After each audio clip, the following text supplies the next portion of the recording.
Welcome back to Telltale Books. I'm talking about The Skylark of Space by Edward Elmer Smith today. And I'm doing so in celebration of the birth date anniversary for Edward Elmer Smith. He was born on May 2nd in the year of 1890.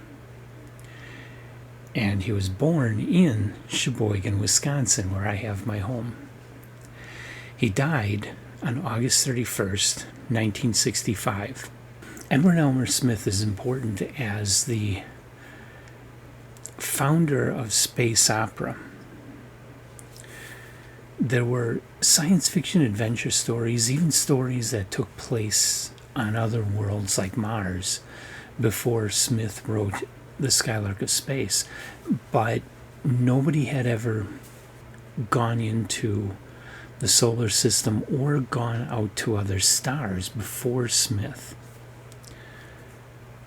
And it's important to note that The Skylark of Space was actually written well before it got published. It was written before 1920, and it was written with a woman named Lee Hawkins Garby. Later on, for the 1958 edition of The Skylark of Space, Smith significantly rewrote it so that he could remove Lee Hawkins Garby from the byline for that book. Everything of hers had been wiped out. And that's the edition that you're mostly going to find. If you look online, I'm sure you can come across like Project Gutenberg versions that are still the original. Otherwise, most editions will have the revised 1958 edition. And that's what I have, is the 1958 revision in this book, The Complete Skylark, which was published by the Science Fiction Book Club in, I think, 2000, 2001, something like that. 2003, July of 2003.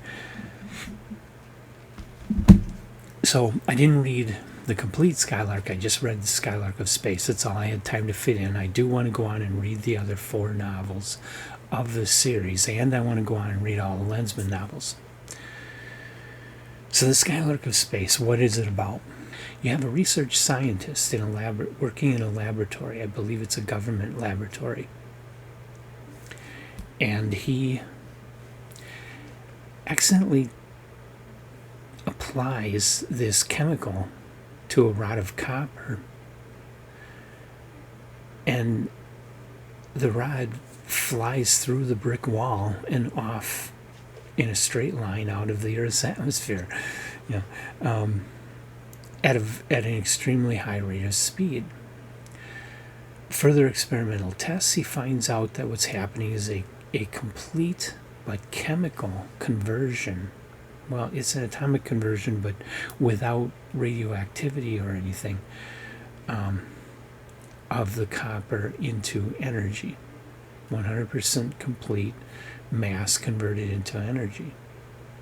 The result is a very extremely large amount of energy from a very small amount of chemical placed on a copper rod.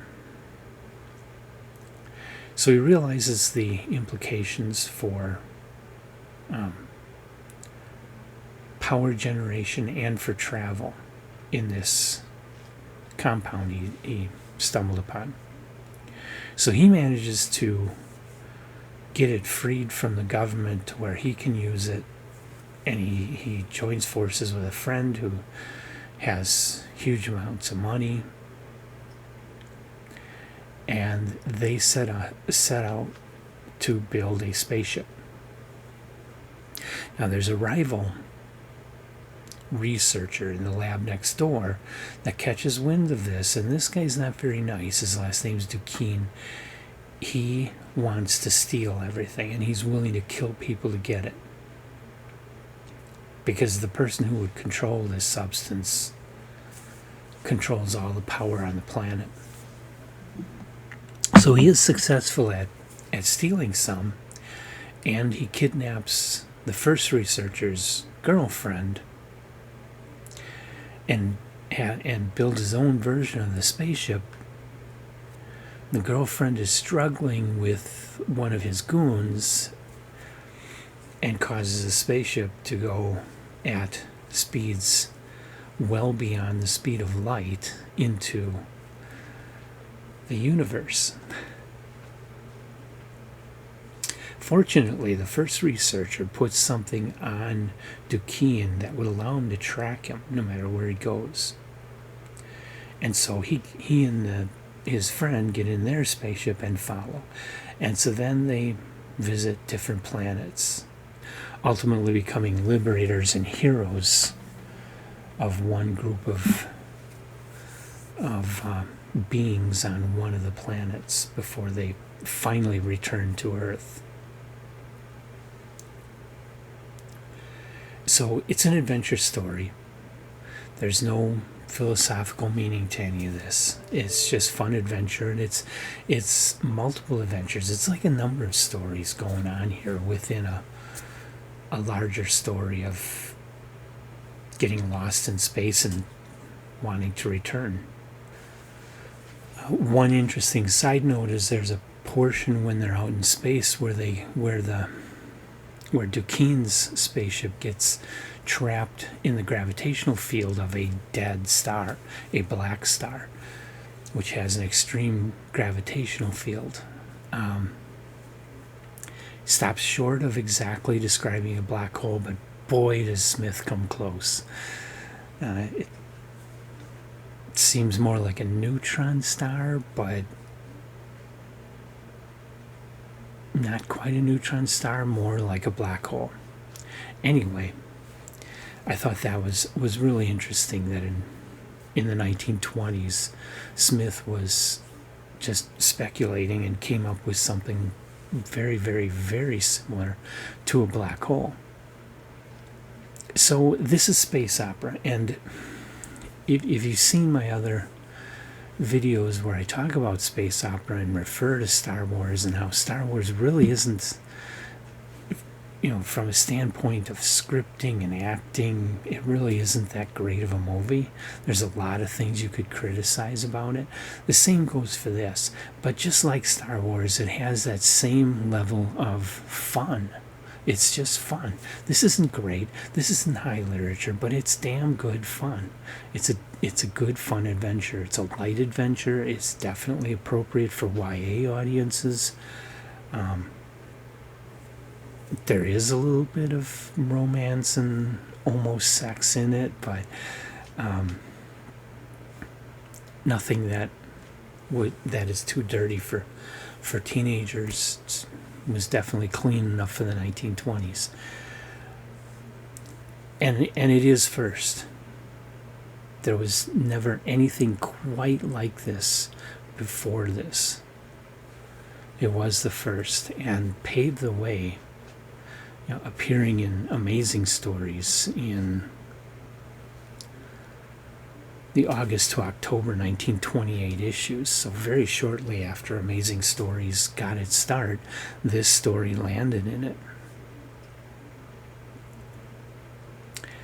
And had a huge influence over later authors. Lots of people read this and loved it and were influenced to go on to write their own space opera after having read this story. So it has a huge influence. This has all the makings, even for all of its faults, this has all the makings of a top tail, and so I've given it top tail status. So I guess I would caution you, if you want a little more substance, if you want something deeper, if you want more fully realized character, if you want a stronger plot, this is going to leave you wanting. So if you tend to prefer modern space opera like Adrian Tchaikovsky or authors like that, Alistair Reynolds, Ian M. Banks, if that's what you like, and you don't really go for the older space opera stories, then you're not going to like the Skylark of Space. But that doesn't change its place in the history of science fiction or the fact that it's just good fun. So it has to get top tail status. It just has to. So expect a review in the not too distant future of Skylark 3 by Edward Elmer Smith, or E.E. Doc Smith as he's known. He did have a PhD.